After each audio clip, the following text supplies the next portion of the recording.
दोस्तों, जैसे मैं पहले अपने संस्करण में जैसे मैंने अपनी बात कही कि अगर हम अपने भारत का हर एक अधिकारी, भारत का हर एक मिनिस्टर, भारत का हर एक प्रतिनिधि अपने पूरे ईमानदारी से, पूरे सशक्त निर्णय ले सके, जिससे जिससे बाहरी देश कोई भी भारत की जनता के साथ या भारत के किसी भी नागरिक के साथ कुछ अहित ना कर पाए। लेकिन ऐसा होता नहीं है। ऐसा इसलिए नहीं होता है क्योंकि मैं बात करूंगा सन 1984 में जब भोपाल गैस कांड हुआ था, तो उस समय भी रातों रात उस कंपनी के मालिक को भगा दिया गया था। और उस समय जो केंद्र में सरकार थी वो कांग्रेस की सरकार थी, और उस समय जो नेता थे मिस्टर राजीव गांधी थे। उन्होंने अमेरिका के गुस्से को झेलने की बजाय उसके उसके उसके गुस्से को झेलने की बजाय उससे उससे उसके आगे घुटने टेक दिए थे।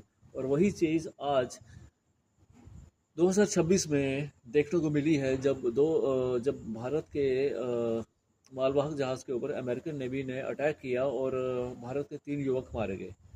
अपना रोष दिखाने के बजाय हम चुप करके बैठे हुए हैं। हम कोई भी ऐसा कोई स्टेप नहीं उठा रहे हैं जिससे अमेरिकन गवर्नमेंट को लगे नहीं इससे भारत नाराज़ हुआ है, और भारत की नाराज़गी उसको झेलनी पड़ रही है।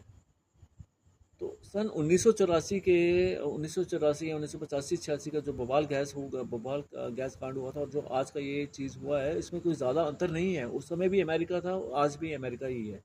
उस समय अमेरिका के उद्योगपति ने भारत के कई गरीब नागरिकों को मौत की नींद सुला दिया था। उसकी गलती ने उसके उसके अ, उसकी अ, उसकी एक सड़ी गली एक इंडस्ट्री ने, या उसकी मैं ये कहूँगा कि भारत के करप्ट लोगों ने कई लोगों को मौत की नींद सुला दिया था। और यहाँ पर भारत की जो एक निर्बल नेतृत्व है, उसने अपना रोष प्रकट करने के बजाय अपना मुंह बंद करके रखा हो। और जो जिस विदेश मंत्री को उन्होंने आगे भेजा है बात करने के लिए, उस विदेश मंत्री को अमेरिका के मार्क रूबियो ने दो दो टूक में ये कह दिया कि भारत को ये हुक्म मानना ही पड़ेगा, और इसके लिए कोई दूसरी बात नहीं है। हम अपना क्रोध प्रकट नहीं कर पा रहे हैं, और हम जो जनता इसके ऊपर बोल रही है, जो जनता ये उम्मीद लगाए बैठी है कि भारत भी कोई कोई ऐसा निर्णय लेगा जिससे अमेरिका को लगे नहीं उससे गलती हुई है, और उसको माफ़ी मांगनी चाहिए।